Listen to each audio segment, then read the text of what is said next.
Hello everyone, welcome to WSO2 API Manager Community Call 7th session.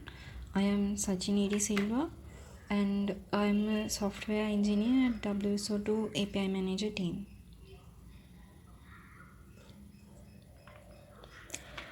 Let's first have a look at today's agenda. So first we will be discussing the importance of exposing microservices as managed APIs.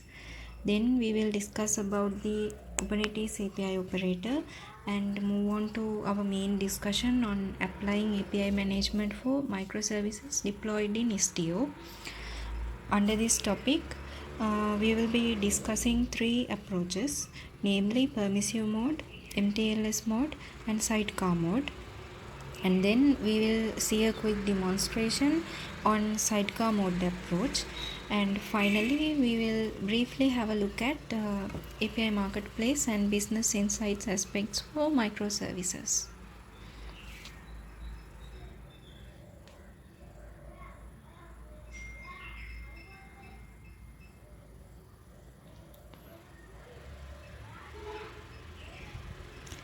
Then a quick recap on what we discussed in the last community call.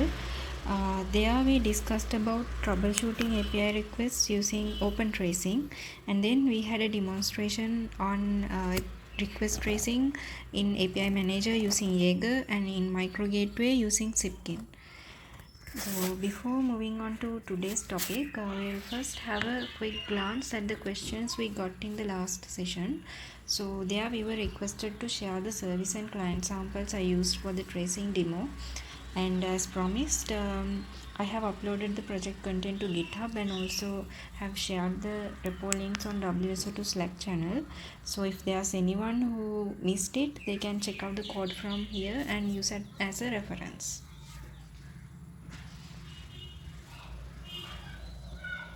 So moving on to today's topic, let's first have a look at user story, where you have an online shopping store with three microservices: products, inventory and reviews.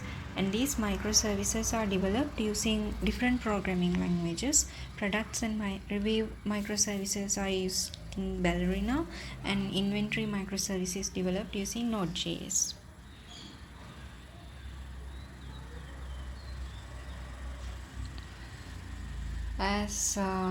As shown in the diagram on the left, in a normal scenario, the consumers will be directly accessing the microservices, and here no access control can be guaranteed.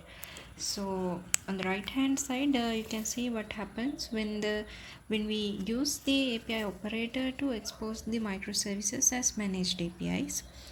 So before moving on to details on that, we'll first briefly see what a Kubernetes operator is. Kubernetes operator on the whole is a software extension to Kubernetes that uses custom resources for packaging, deploying and managing microservices. Operators hide the deployment complexity so that you don't have to worry about how the application is deployed. The API operator for Kubernetes makes APIs a first-class citizen in Kubernetes ecosystem, and it enforces security, throttling, mediation and monitoring capabilities for your microservices. Operator provides a fully automated experience for cloud-native API management. And in API operator, the Swagger definition for the API is used as the single source of truth. So if you want to expose a microservice as a managed API, all you need is a Swagger definition for your API. So moving back to the second diagram, that's the one with the API operator. You see the API operator has deployed a gateway for the microservices, and now the consumers will interact with the gateway, which applies security, rate limiting, monitoring and mediation on the microservices. As shown in the diagram, microservices and API gateway resides in the data plane, and in control plane we have key manager, which is used to generate and validate tokens, and the traffic manager, the entity responsible for enforcing rate limiting on exposed services. Then in API management plane, we have API publisher, developer portal, and analytics. Publisher is where the publishers create and manage APIs. In dev portal, the developers can access the exposed APIs, generate tokens for them, and subscribe to the APIs. And using analytics, they can extract business insights of the exposed microservices.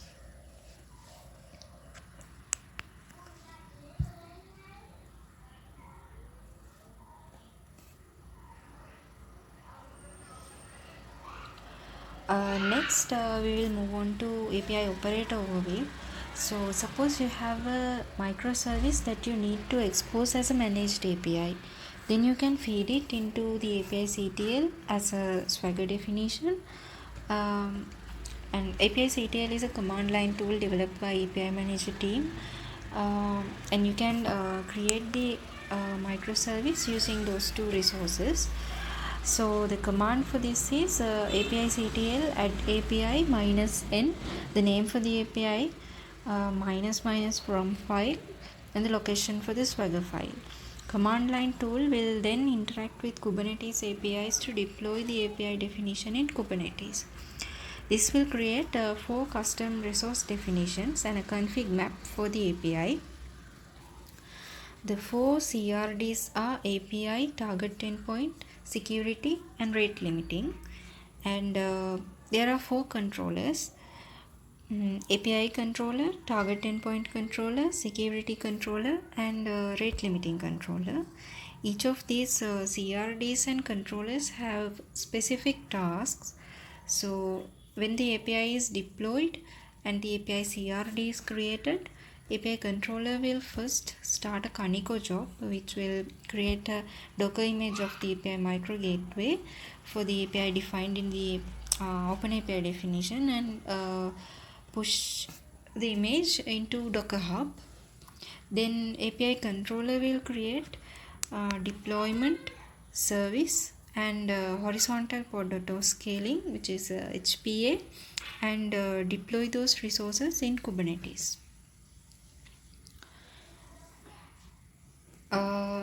Once this process is successfully executed, a pod will be created running a container for the API micro gateway. So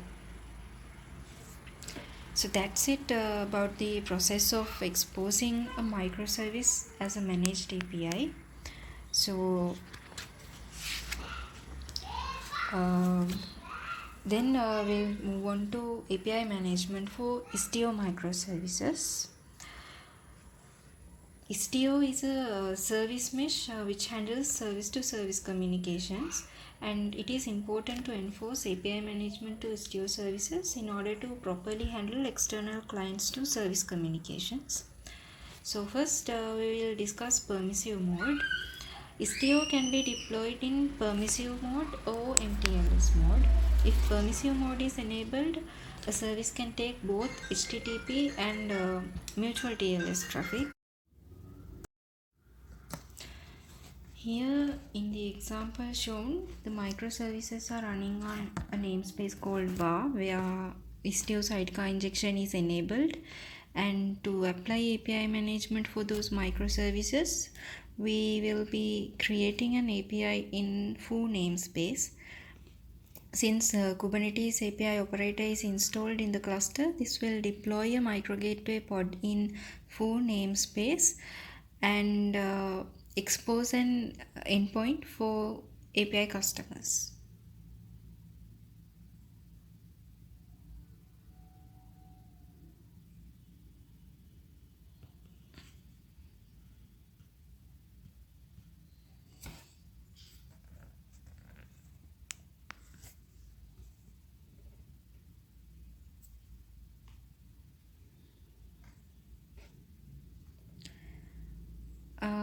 Next, we will move on to MTLS mode. Here Istio is deployed in MTLS mode, and here we have an Istio ingress gateway between the API micro gateway and the microservices. API micro gateway communicates with the Istio ingress gateway and routes traffic to the microservices.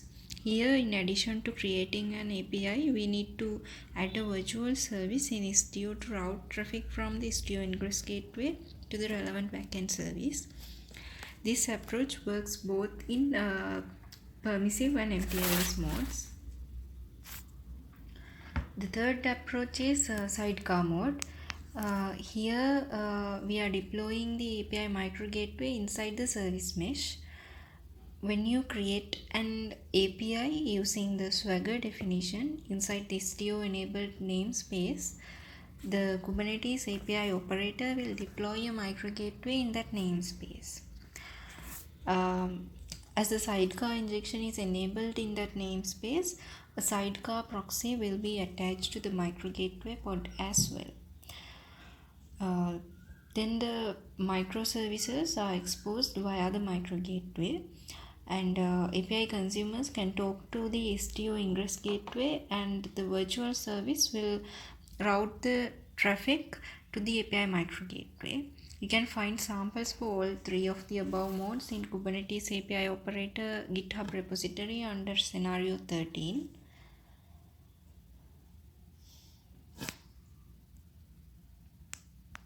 Next, we will show a quick demonstration on approach number 3. Here we will be using the same sample explained under scenarios. Due to strict time constraints, I have prepared a recorded demonstration, and now we'll go through it.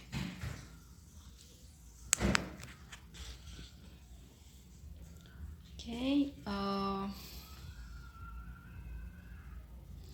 So I will start by checking whether the prerequisites are met. First, I will check the kubectl client and server versions. Client version is 118 and the server version is 118.2. So one important thing to note here is that the client and server versions gap should not be more than one minor version. So before moving forward, please check on that as well.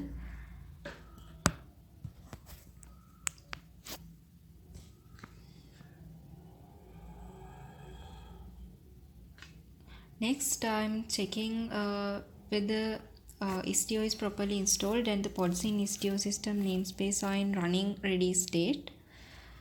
So the next thing is Docker Hub account. I have already created that. And finally, you need to have APICTL, the command line tool, and the Kubernetes API operator 110. So that's it about the prerequisites, and now we are good to start trying out the sample.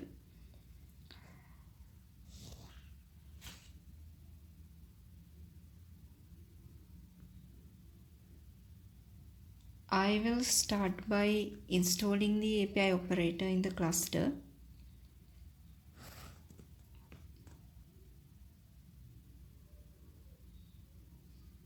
Since the next set of commands use the sample files inside scenario 13 folder, we have to first navigate to that folder and execute the commands from there.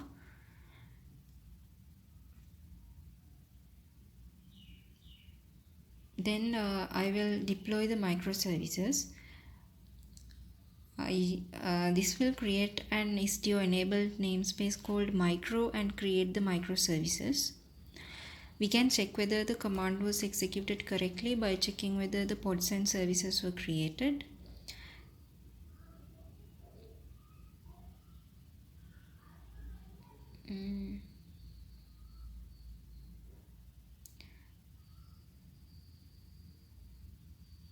I'll use the kubectl get pods and get services commands for that. And as you can see, the pods are still in pod initializing state, so we will have to wait a few minutes until they are in running ready state.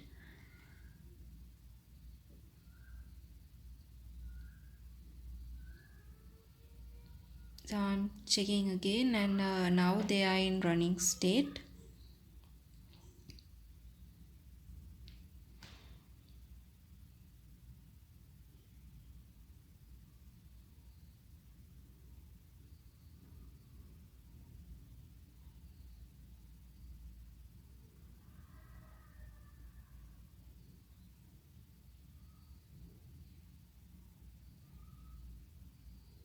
And next I check the services as well using kubectl get services command. Next, I will deploy an API micro gateway for the microservices in the same Istio enabled micro namespace. For that, I will be using the API-CTL add command. This will create a micro gateway pod with a sidecar proxy attached. So, when running this command for the first time, it will run a Kaniko job and upload the micro gateway Docker image to a Docker Hub repository. So, after the Kaniko job shows its status has completed, you can go and check in your Docker Hub account whether the image was successfully pushed.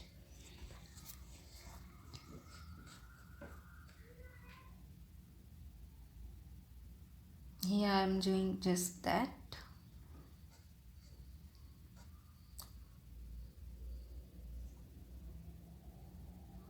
And the image has been successfully pushed.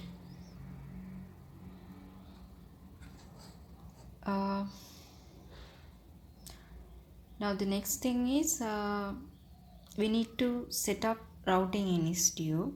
For this we will be deploying a gateway and a virtual service in Istio.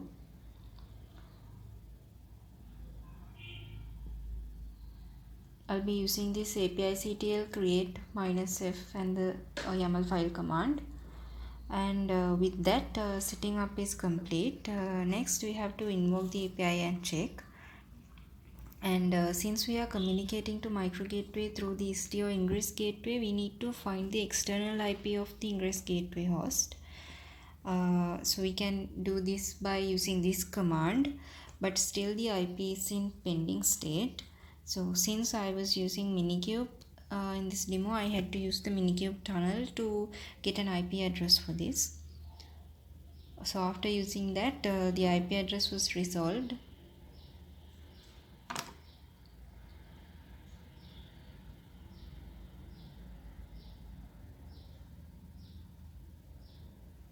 Yeah, and then we have to add this IP into etc host file against the domain api.wso2.com. I have done that, and the next thing is we need a token to call the API. Since this API has been deployed in API micro gateway with default security settings, we cannot access it without providing a valid credential. So in our documentation we have given a sample JWT that you can use to test this, and I will be using that.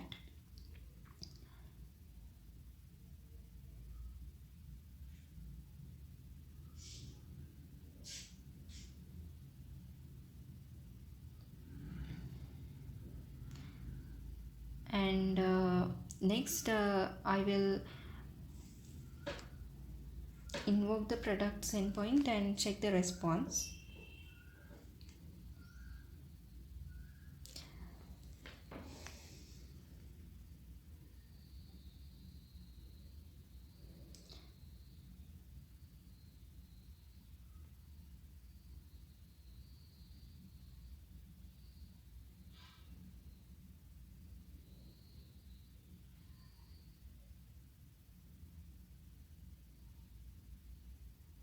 You see, we got a successful response.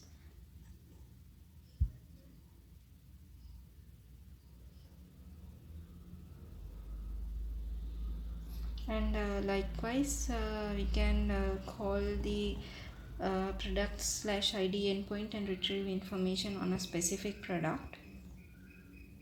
So that's it about the demo, and next we will move on to API Marketplace. So once you have deployed an API, you can push it to publisher using API-CTL and make it available for external use. Developers can discover APIs and services from here, subscribe to them, and generate access tokens to use them. Then if you want to check analytics for the exposed microservices, you can access the analytics dashboard and view. This is useful for publishers and developers to extract business insights about their APIs and operations. So with that we come to the end of today's main topic, and we are good to move on to the open discussion. So now if you have any doubts or concerns related to API Manager, you can ask them. Hello, I'm here. So I have a question about the analytics dashboards. So do we have a role or anything like that? So we can like assign that to users who, which we want to give them only the permission to view the analytics. So uh, analytics admin or something like that. So they can't log into publisher or store, but they can log into the analytics dashboards. Or even if they log into that, they can see only the analytics part of it. Uh, do we have a role for that? How can we do that? From APIM 310, I think there's a special role for and for viewing analytics only. The Mhm. analytics team can confirm on that. Mhm. Is there anyone from analytics team? So Iqbal, so requirement is to support dashboard only for the set of people to only to view the dashboard. Yes. Yes, actually we have a specific role called API Analytics. So if you can give that role to the users, they can only they can log into the dashboard only to the for the VB purposes. Okay. So only that role should be assigned to the users, right? Yes. So I should leave all the other roles and only assign that role. Yeah, yeah. Okay.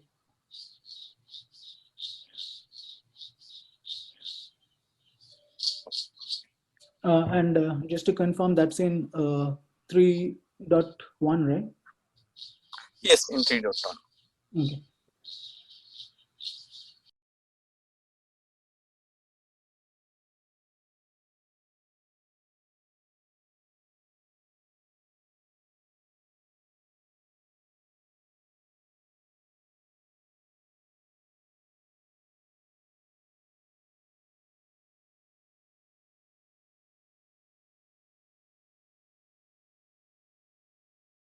With that, we come to the end of this session. So our next community call will be on 28th of May.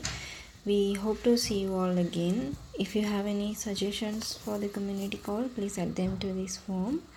You can be in touch with API Manager community through Slack, Twitter and email. We will upload this session to YouTube as well. So thank you all for joining this session. Thank you.